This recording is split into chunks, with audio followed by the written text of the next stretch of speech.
सोमवती अमावस्या और वट सावित्री व्रत की आप सभी को बहुत बहुत शुभकामनाएं।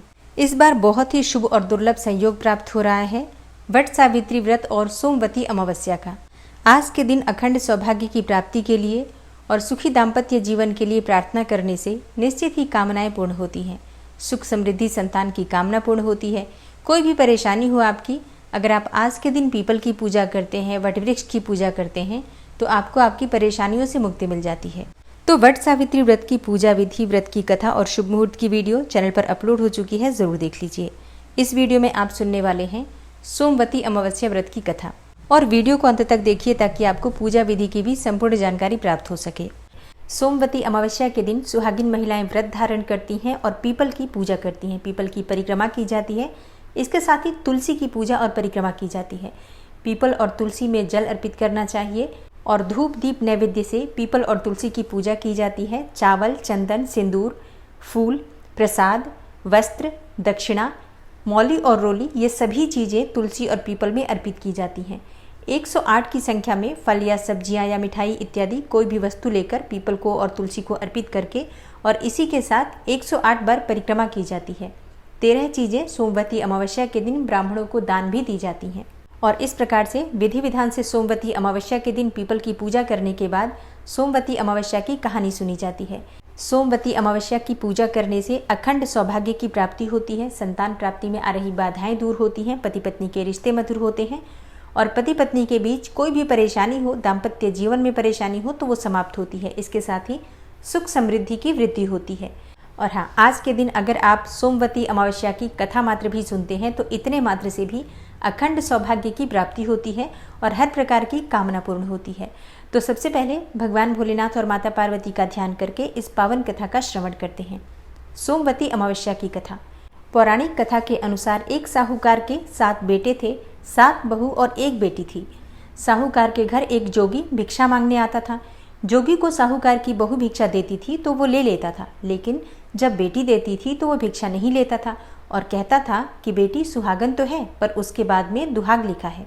जोगी की यह बातें सुनकर बेटी को चिंता होने लगी और उसका शरीर भी कमजोर होने लगा। एक दिन उसकी माँ ने पूछा कि बेटी, तुम इतने दिनों से इतनी कमजोर क्यों दिखाई देती हो?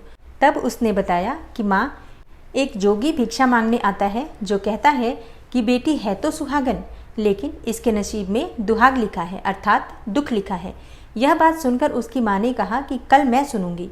अगले दिन जब जोगी भिक्षा लेने आया तो उसकी माँ चुप कर बैठ गई। जब बेटी भिक्षा देने लगी तो जोगी ने वही बात फिर से बोली।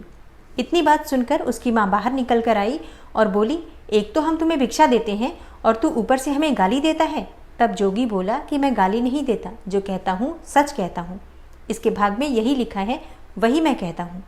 माँ ने जोगी से कहा कि तुम्हें यह पता है कि इसके भाग्य में दुहाग लिखा है, तो ये भी बता दो कि कैसे दूर होगा। तब जोगी बोला कि 7 समुंदर पार एक सोना धोबन रहती है जो सोमवती अमावस्या का व्रत करती है। अगर वह आकर अपना फल दे दे तो इसका निवारण हो सकता है, नहीं तो विवाह होते ही इसके पति को सर्प डस लेगा। यह बातें सुनकर माँ बहुत रोने लगी और सोना धोबन की तलाश में जाने लगी। चलते चलते रास्ते में तेज धूप पड़ने लगी तो साहूकारनी एक पीपल के पेड़ के नीचे बैठ गई। उस पीपल के पेड़ में एक गरुड़ पक्षी का घोंसला था जिसमें गरुड़ का छोटा सा बच्चा रहता था। साहूकारनी को घोंसले के पास एक सर्प अर्थात सांप जाता दिखाई दिया तो उसने उस गरुड़ के बच्चे को बचाने के लिए उस सांप को मारकर ढाल के नीचे रख दिया। जब गरुड़ और पंखनी आए तो घोंसले के पास खून देखकर क्रोधित हो उठे और साहूकारनी को चोंच मारने लगे। तब साहूकारनी बोली कि मैंने तो तुम्हारे बच्चे की जान बचाई है, यह सर्प तुम्हारे बच्चे को डसने वाला था तो मैंने इसे मारकर गिरा दिया। गरुड़ ने सर्प की ओर देखकर कहा कि तुमने हमारे बच्चे की जान बचाई है, अब तुम्हें जो मांगना है मांगो। तब साहूकारनी बोली कि मुझे 7 समुंदर पार सोना धोबन के घर छोड़कर आओ। गरुड़ ने साहूकारनी को अपनी पीठ पर बैठाकर 7 समुंदर पार सोना धोबन के घर छोड़ दिया। वहां जाकर साहूकारनी ने सोचा कि सोना धोबन को कैसे राजी किया जाए। सोना धोबन के 7 बेटे और बहू थे। उसकी 7 बहुएं काम को लेकर रोज लड़ाई करती थी और काम भी नहीं करती थी। रात को जब सब सो जाते तो साहूकारनी सोना धोबन के घर जाती और घर का सारा काम करती। गायों को नहलाती, घर की सफाई करती, रसोई का काम करती, चौका बर्तन करती, आटा पीसती, कपड़े धोती, पानी भरती और दिन होने से पहले चली आती। 7 बहुएं रोज सोचती कि ये सारा काम कौन कर रहा है, लेकिन कभी एक दूसरे से पूछती नहीं थी कि ये सब काम कौन कर रहा है। कुछ दिनों तक ये सभी काम उसी प्रकार से चलते रहे। तब एक दिन धोबन ने अपनी बहुओं से पूछा कि तुम आजकल लड़ती भी नहीं हो और काम भी ठीक कर रही हो। तो बहुओं ने कहा कि सासू जी, काम तो हमें ही करना पड़ता है, चाहे हम लड़कर करें या राजी से करें, इसलिए लड़ाई करने का क्या फ़ायदा। सोना धोबन ने सोचा कि आज देखा जाए कि कौन सी बहू काम करती है, और वो रात को सोई नहीं। उसने देखा कि रात को एक स्त्री आई और पूरा काम करके जाने लगी। तो सोना धोबन ने बोला कि तुम कौन हो और तुम्हें ऐसी क्या ज़रूरत है जो इतना काम कर रही हो। साहूकारनी ने कहा कि ज़रूरत है, तभी तो इतना काम कर रही हूँ। सोना धोबन ने पूछा कि तुम्हें क्या चाहिए। साहूकारनी बोली कि पहले मुझे वचन दो, तब बताऊंगी। सोना धोबन ने वचन देकर कहा कि अब बताइए। साहूकारनी बोली कि मेरी बेटी के भाग्य में दुहाग अर्थात दुख लिखा हुआ है, इसलिए आप मेरे घर चलकर उसे सुहाग दे दीजिए और उसे सोमवती कर दीजिए। तब सोना धोबन ने अपने बेटे और बहू से बोला कि मैं तो साहूकारनी के साथ जा रही हूँ, यदि पीछे से तुम्हारे पिताजी खत्म हो जाएं तो तेल घी के कूप में डालकर छोड़ देना। फिर दोनों जनी साहूकारनी के घर चली जाती हैं। साहूकार की बेटी का ब्याह होने लगा। दूल्हा फेरों में बैठ गया। सोना धोबन दूल्हे के घुटने के पास कच्चा करवा रखकर बैठ गई, उसमें दूध डाला और तात का तार लेकर बैठ गई। थोड़ी देर बाद सांप दूल्हे को डसने के लिए आया। सोना धोबन ने करवा आगे रखा और तार से बांध दिया, लेकिन दूल्हा तो डर के मारे ही मर गया। तब सोना धोबन ने टीके में से रोली निकाली, मांग में से सिंदूर निकाला, कोया मतलब आँख में से काजल निकाला और मेहंदी निकालकर छोटी उंगली से छींटे मारे। और सोना धोबन बोली कि आज दिन तक मैंने जितनी भी सोमवती अमावस करी है, उन सब का फल तो साहूकार की बेटी को लग जाए, और आगे जो मैं सोमवती अमावस करूं वह मेरे बेटे को लगे। इतना कहते ही दूल्हा जीवित हो गया और सब सोमवती की जय जय बोलने लगे। सोना धोबन वापस जाने लगी। तब साहूकारनी बोली कि तुमने मेरे जवाई को नया जीवन दान दिया है, इसलिए तुम्हें जो इच्छा हो मांगो।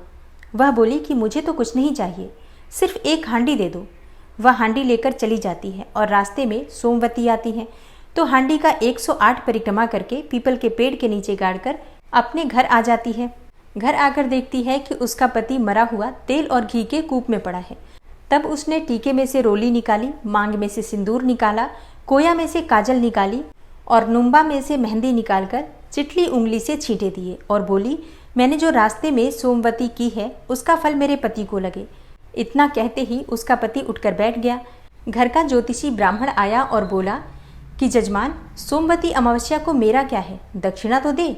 सोना धोबन बोली कि मुझे तो सोमवती रास्ते में आई थी, तो कुछ भी नहीं किया, जो कुछ भी किया वह सब पीपल के नीचे ही गाड़ दिया, जाकर खोद कर निकाल लो।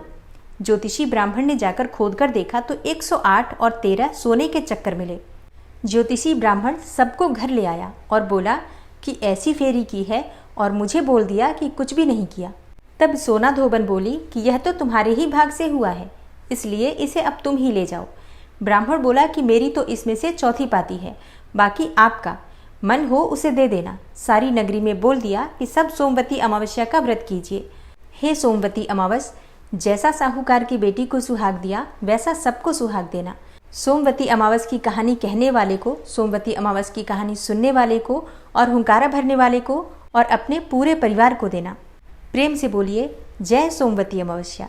सोमवती अमावस्या के दिन प्रातःकाल ब्रह्म मुहूर्त में उठकर और नित्य कर्मों से निवृत्त होकर स्नान कर लीजिए। गंगा जल मिश्रित जल से आज स्नान करना चाहिए। फिर साफ स्वच्छ वस्त्र धारण करना चाहिए। अगर संभव हो तो नए वस्त्र धारण करने चाहिए, नहीं तो पुराने भी हों, धुले हुए हों, शुद्ध हों, इस बात का ध्यान रखिए। सुहागिन महिलाएं आज के दिन शुभ रंगों के वस्त्र धारण करके और 16 श्रृंगार करके पीपल की पूजा करती हैं। तो पैरों में महावर, हाथों में मेहंदी, चूड़ियाँ, सिंदूर, बिंदी, गजरा, जो भी आपसे हो सके उस प्रकार से श्रृंगार करके और पीपल की पूजा करने के लिए सभी सामग्री एकत्रित कर लीजिए। फिर घर के आसपास जहाँ भी पीपल का वृक्ष है वहाँ जाकर पीपल की विधि विधान से पूजा कीजिए। एक पात्र में थोड़ा सा गंगा जल डालकर उसमें थोड़ा सा कच्चा दूध डाल दीजिए। फिर जल से उस पात्र को भर दीजिए। थोड़ा सा शक्कर या फिर शहद डालकर जल को मीठा कर दीजिए। उसी में आपको पुष्प डालना है, थोड़े से अखंडित चावल के दाने डालने हैं और इसी जल को पीपल के वृक्ष में अर्पित कीजिए। इसके बाद पीपल की जड़ में हल्दी, रोली, अक्षत अर्पित कीजिए। और हाँ, सोना धोबन का चित्र आप चाहें तो बना सकते हैं या फिर मानसिक रूप से मन में सोना धोबन का ध्यान भी कर सकते हैं। चावल के आटे में हल्दी मिलाकर इसका एक घोल तैयार कीजिए। इसी से आप सोना धोबन का चित्र पीपल की जड़ में बना सकते हैं और अपनी पांचों उंगलियों को उसी घोल में डुबाकर 5 बार या 7 बार पीपल की जड़ पर थापे दिए जाते हैं, अपनी उंगलियों के निशान लगाए जाते हैं। इस प्रकार से पीपल की पूजा में आपको ये कार्य भी करना होता है। फिर फल, मिठाई इत्यादि भोग स्वरूप पीपल की जड़ में अर्पित की जाती हैं। आप चाहें तो सुहाग की 16 सामग्रियां अर्पित कर सकते हैं या अपनी इच्छा के अनुसार जितना भी आपके पास उपलब्ध हो, जैसे कि सिंदूर, बिंदी, मेहंदी या चूड़ियाँ, इस प्रकार से जितनी भी चीज़ें आपके पास उपलब्ध हो उतनी चीज़ें पीपल की जड़ में सोना धोबन के निमित्त अर्पित की जाती हैं। आप चाहें तो वस्त्र भी अर्पित कर सकते हैं। मतलब जितनी सामग्री आपके पास हो उसी के अनुसार विधि विधान से सोना धोबन की पीपल के वृक्ष की पूजा कर लीजिए। अब इसके बाद पीपल की परिक्रमा की जाती है। तो कच्चा सूत परिक्रमा के लिए आपको चाहिए और आप जितनी संख्या में परिक्रमा करना चाहते हैं, जैसे आज के दिन 108 परिक्रमा करनी चाहिए, लेकिन अगर आप नहीं कर पाते हैं 108 परिक्रमा तो अपने हिसाब से आप चाहें तो 11 या 21 परिक्रमा भी कर सकते हैं, 7 बार भी परिक्रमा कर सकते हैं। मतलब जितनी संख्या में आपको परिक्रमा करना है उसी के अनुसार कच्चा सूत ले लीजिए या फिर आप चाहें तो कलावा ले सकते हैं और उसी धागे को लपेटते हुए और गिनती करने के लिए आप कोई भी सामग्री ले लीजिए, जैसे कि आप चने ले सकते हैं या फिर मूंगफली के दाने ले सकते हैं, सुहाग की सामग्री ले सकते हैं। मतलब जितनी संख्या में आपको परिक्रमा करना है उतनी संख्या में सामग्री गिनकर रख लीजिए और एक एक सामग्री अर्पित करते हुए और हर बार की आपको परिक्रमा पूरा करना है। अपने हाथ में सिंदूर रखिए। जितनी बार आप परिक्रमा करेंगे तो जहाँ पर आप परिक्रमा शुरू करते हैं वहीं पर आने के बाद हर बार सिंदूर से पीपल की जड़ में तिलक करते हैं और वही उंगली अपनी मांग में भरी जाती है।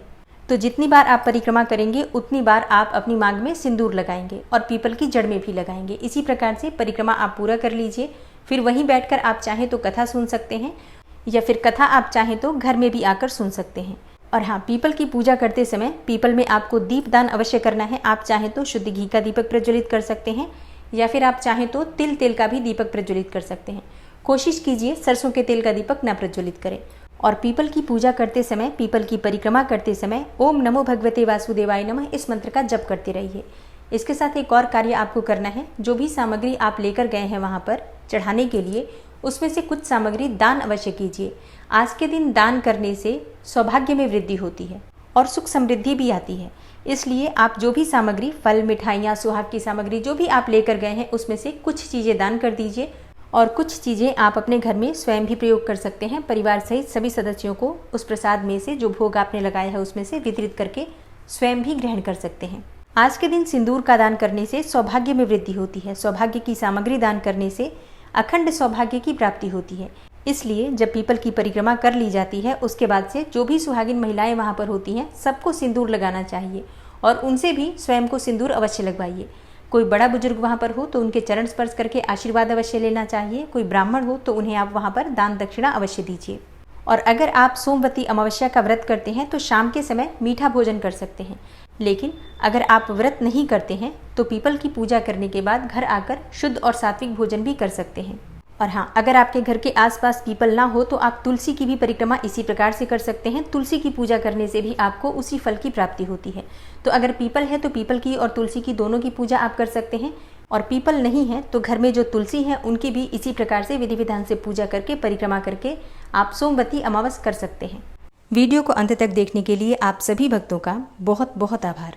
कथा पसंद आई हो तो वीडियो को लाइक कीजिए, शेयर कीजिए और चैनल पर पहली बार आए हैं तो सब्सक्राइब करके बेल आइकन को ज़रूर प्रेस कर लीजिए।